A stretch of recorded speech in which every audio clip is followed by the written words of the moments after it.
La Sardegna sicuramente ha una grande storia viticola, quanto ormai è assodato dagli ultimi studi archeologici che la vite veniva coltivata già 3500 anni fa. Infatti la Sardegna è una delle regioni più antiche, con 500 milioni di anni di storia, e presumibilmente, come dicono i maggiori esperti, è al pari del Caucaso una delle regioni dove la vite si è sviluppata prima, e quindi tutto questo fa proprio pensare che sia anche uno dei luoghi dove è stata addomesticata prima.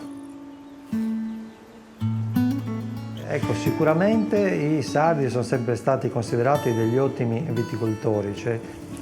ma la vera svolta nell'isola c'è stata come a cavallo tra gli anni 70 e gli anni 90, quando si è capito la grande potenzialità dei nostri vitigni in termini qualitativi, e quindi alcune famiglie, diciamo, di imprenditori più attenti pian pianino hanno deciso di confezionare, ecco, con le proprie bottiglie, con un proprio brand,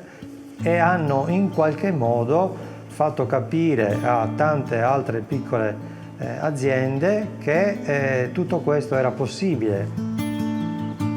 La Sardegna si è ritagliata un posto importante tra le regioni italiane per la produzione di vini di grandissima eleganza e con un forte richiamo al territorio di provenienza, quindi c'è un legame molto forte